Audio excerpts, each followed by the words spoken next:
bienvenue à l'afterculte de la Mesta de Cergy. Aujourd'hui, nous sommes en compagnie avec la sœur Bolivar. Bonjour ma sœur. Bonjour ma sœur. Vous êtes ici parce que vous voulez nous rendre un témoignage que le Seigneur a fait pour vous. Tout à fait. Vous pouvez nous parler un peu de votre témoignage, s'il vous plaît. Tout à fait. Mais je vais vraiment remercier le Seigneur pour tout ce qu'il a accompli dans ma vie depuis mon arrivée dans l'église. Parce que le mois d'octobre, j'ai été opérée et à la suite de la visite de contrôle, le médecin m'apprend que je devrais à nouveau être opérée. Et vous comprenez que c'est pas évident, ça n'a pas été évident pour moi d'apprendre cela.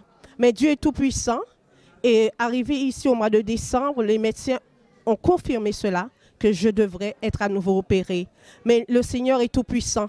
Il a envoyé sa parole parce qu'il nous le dit dans le psaume 107, verset 20, qu'il a envoyé sa parole et qu'il guérit. Et j'ai reçu par la grâce de Dieu, à travers tous les messages que j'ai entendus, à travers le message de la révélation, que David a parlé à son fils et il lui a dit « Sois un homme ». Et j'ai saisi cette parole pour me dire « Sois une femme face à cette maladie ». Et aussi sur les 2 semaines de jeûne et de prière, que le Seigneur nous dit « Lève-toi et brille ». J'ai béni Dieu parce qu'il fallait que je me lève, que je ne puisse pas me laisser abattre par la maladie. Parce que quelquefois, la maladie crée en nous des difficultés et nous devons faire face. Et je bénis Dieu à travers tous les messages et surtout le message de la foi qui nous disait, la foi qui déplace les montagnes. Que le Seigneur nous dit, crois au Seigneur Jésus, tu verras sa gloire. Et je bénis Dieu à travers tout cela. Dieu m'a fait voir sa gloire.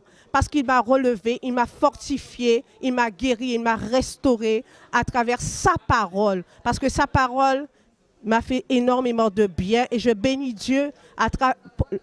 Je remercie les frères et sœurs, je remercie tous les responsables qui m'ont soutenu par sa grâce, ainsi que le pasteur Youane, le pasteur Hiero, ainsi que tous les responsables.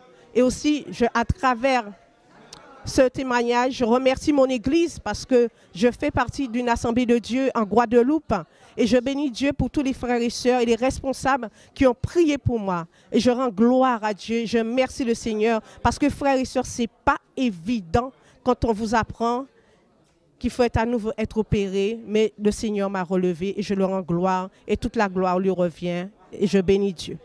Amen, c'est vraiment un beau témoignage, que Dieu vous bénisse. Oui. Et j'ai une question par rapport au thème d'aujourd'hui sur lève-toi pour cultiver et garder ce que Dieu t'a donné. Est-ce que vous pouvez nous dire qu'est-ce que vous a touché sur ce thème, les points abordés? Oui, j'ai vraiment été bénie à travers ce message parce que Dieu nous montre que ce qu'il nous a donné, il nous a donné la vie. Et nous ne devons pas faire n'importe quoi avec cette vie qu'il nous a donnée. Et nous devons, par sa grâce et sa puissance, comme a dit le pasteur ce matin, cultiver. Et comment pouvons-nous cultiver? C'est à travers sa parole. Et je loue le Seigneur parce que le don qu'il a mis en nous, nous devons le mettre au service de Dieu. Et quand il a dit que vraiment, à travers la prière du frère, que Dieu puisse nous ouvrir les yeux, afin que nous puissions nous rendre compte de ce que nous sommes en Jésus et ce que Jésus a fait de nous. Alors c'est vraiment une bénédiction ce message. Il m'a fait du bien, je suis sûre qu'il a fait du bien à beaucoup de frères et sœurs. Toute la gloire lui revient.